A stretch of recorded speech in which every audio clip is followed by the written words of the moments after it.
So in this video, I'm wanting to talk to you a little bit about hearth magic, and we'll just go through some of the things that constitute hearth magic. If you want to make your home into a hearth, and for that I kind of mean like giving it a special spiritual identity almost. This idea that your home can be like a little beacon of light on a great network of other lights, with other homes, with other people who may be also practicing shamanically or spiritually. The first thing we want to do when we're beginning a kind of shamanic practice, we want to begin, first of all, by this understanding of cleansing our space. And obviously this means getting out the Hoover possibly, and having to sort of tidy up, or getting your house or your home so that you feel as if it's got fresh energy or it's clean. And I don't just mean clean as in, you know, there being absolutely no dust anywhere and starting to get very precious about that. But it's kind of like that energy, that feeling of energetically clean. So once you've kind of arranged your room, let's say, you know, you might want to do one room at a time, and you've got rid of things that have got stuck energy, or things that you no longer need or no longer give you pleasure, then which is quite an undertaking of itself. And but you know, it doesn't matter where you start, it's worth just at least starting to really think or sense energy in terms of objects, and you know, the things that give you pleasure, and perhaps even rearranging furniture and what have you. So once you've actually kind of got at least one room, or maybe the whole house, you know, cleared of physical objects and what have you that you no longer want, then the next thing is to really think about energetically cleansing it. So we're going to introduce the idea of space clearing. And some of you will know about this, of course. There's lots written out there. There's whole books on it probably. But for our purposes, it's a really good thing to have some sort of practice in relation to space clearing. So if we have a row or we're a bit depressed for, you know, a while, or when we get a bit stuck in our lives or what have you, sometimes it's really nice that all those thoughts contribute to a kind of heavy atmosphere in a home. And I do believe that the energy that of kind of, you know, if someone in the room's watched a horror film, this doesn't happen in our house because I'm too scared, but if somebody was watching something really violent or a horror film or whatever, that can really change the atmosphere for sensitive people.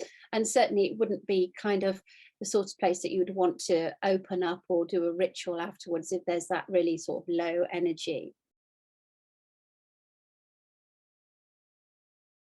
So one way of clearing that is to go around your room or your home with something like these bells. So it can be a Tibetan bowl, it can be a shamanic drum, it can be any sound you like, but this kind of thing, these are little Tibetan bells, and you can kind of go around your house or your room making this sound.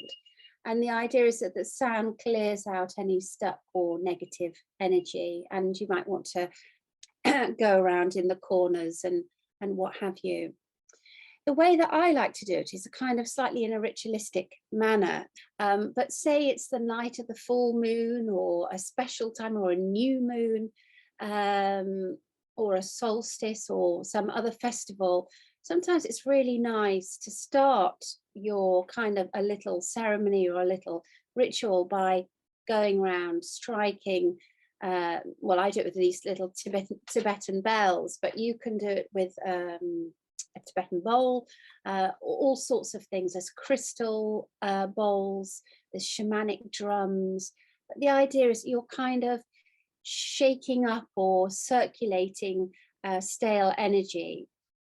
So, so first of all, yes, we've got this idea of space clearing, and sound is really good for that. You don't need any special instruments or anything.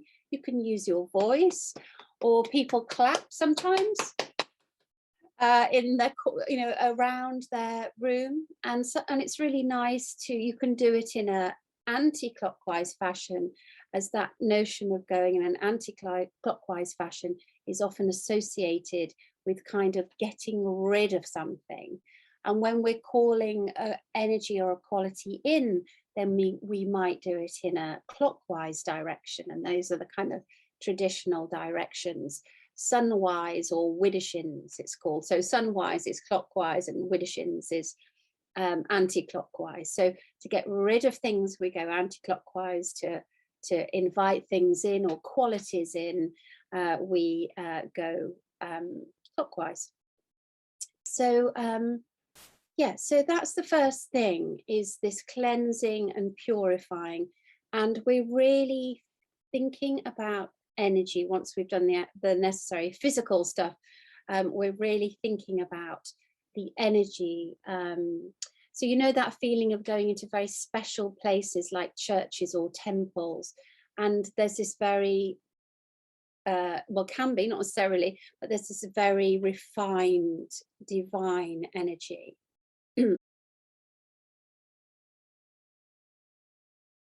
The other thing we can look at is herbs. Now, I've got some sage here. I would use sage.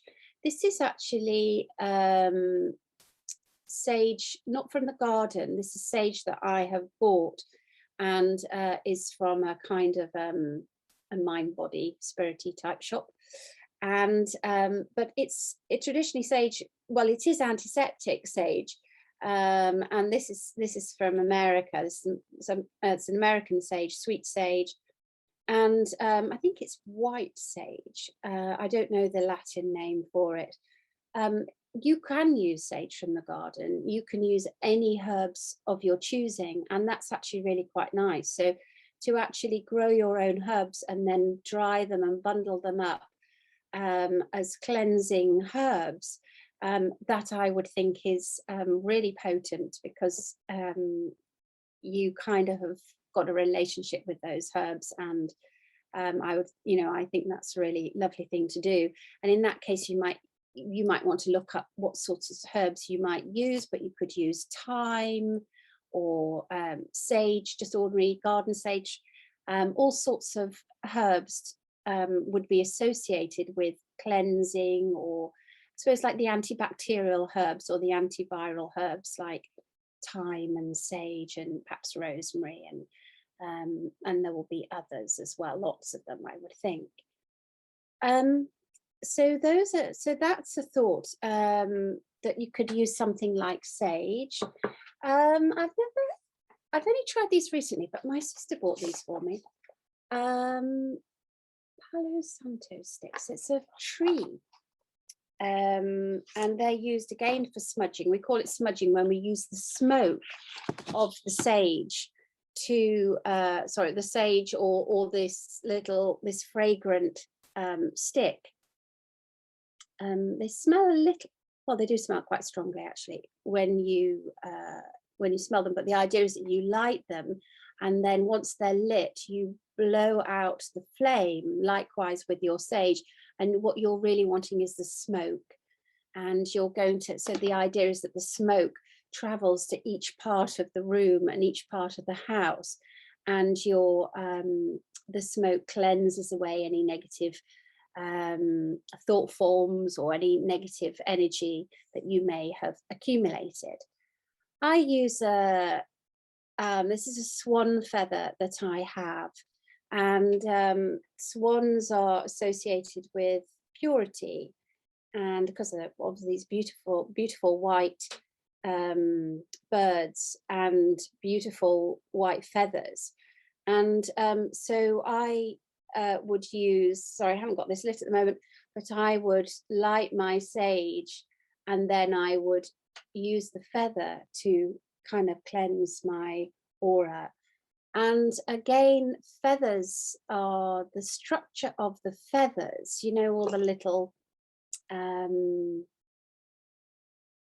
I don't want to ruin my feather actually, but when you peel it apart, the structures of the little fibers of the feathers are supposed to be, if you were to have special vision that could see your energy body. Traditionally, in some shamanic cultures, they believe that your aura looks like that. So as we go like that, we're smoothing down our feathers, and we know that expression, you know, when your feathers are ruffled.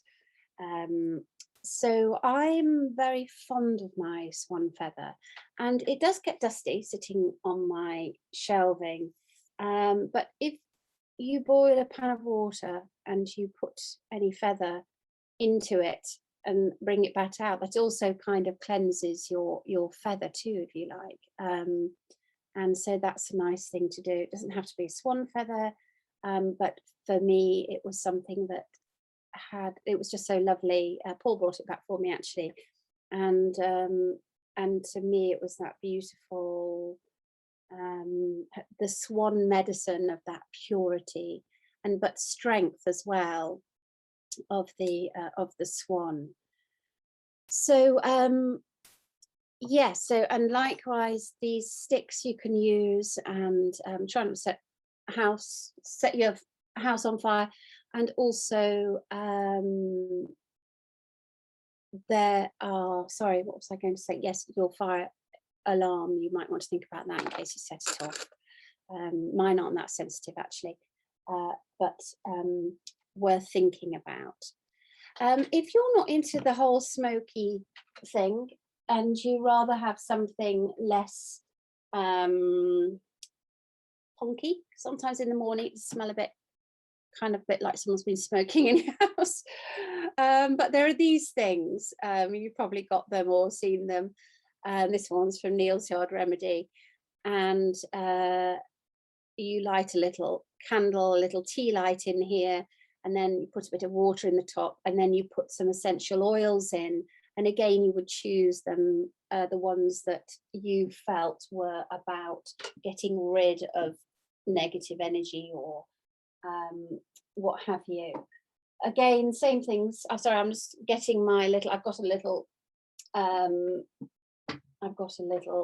tray of essential oils here, and thyme, again, frankincense I think is absolutely lovely, and is associated with cleansing, and that's what they use in the Catholic churches, obviously, these that they go along, don't they, with those censers, sensor, well, I don't know how to spell it actually, but they light the frankincense, and they swing it backwards and forwards, and all this lovely smoke comes out.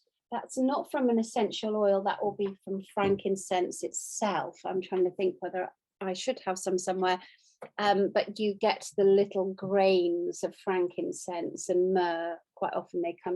So so you can buy these little charcoal, this is incense. So incense again is a lovely way of cleansing space, and of course they use that, don't they, in temples and churches.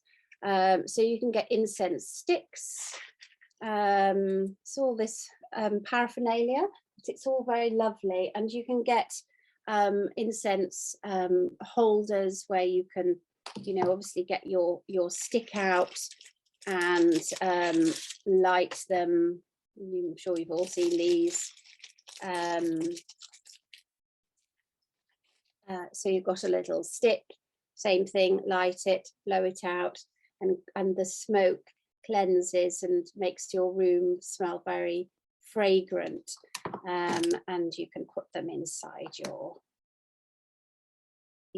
holder, and it burns down gradually. And but you can also buy these charcoal discs, and you light a little corner of them, again blow it out, and then it sort of glows. And this is where the frankincense comes in. This is how frankincense actually comes off the tree, in these little, and you can see in these little well, it's just resin really from the tree, and then it's dried. And that is a really lovely way of doing it. And that's obviously what they use in the Catholic churches. I think anyway, at least, that they would use it like this, you know, these little resins. And frankincense, again, is supposed to dispel negative energies and what have you. So it doesn't matter what you use, it's the idea, it's the intention, but it's a little bit more than the intention. You're actually using a plant that has got medicinal properties that you are making the most of, but you're kind of using those medicinal properties for the energetic realms, if you like. So yeah, so worth experimenting with all these things until you find something that you really like and that feels potent to you as well. I think it has to feel potent. It has to feel like whatever you're doing really makes the difference. Later on, we're going to do a little bit of moon magic as well, and so you'll be learning, if you haven't done this already, you'll be learning how to use to create like special water or holy water, if you like, for your house. And the same thing, you can go around and with a bowl of water and spray it around your house. But this is kind of special water that you've consecrated in the moonlight, and there's a little section on that later on. So the reason why we're doing all of this is because we're deepening into our shamanic practice.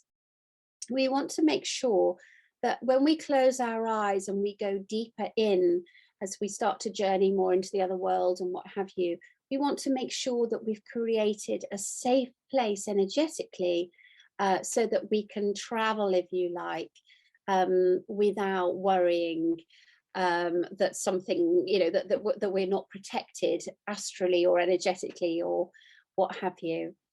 So so yeah, so have a, you know, think about that, have a you know, start gathering things if you don't already possess these things.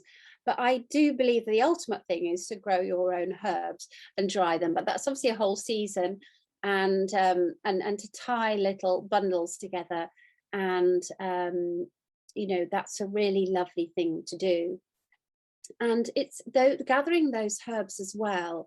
You can gather different types of herbs for different reasons. So you've got the cleansing herbs or the purification herbs, and then there might be some herbs that you gather to throw onto the fire as you light or bless the fire. And we'll get onto that a bit later as well, later on in the apprenticeship. So yeah, so that's the cleansing and the purification bit of your space.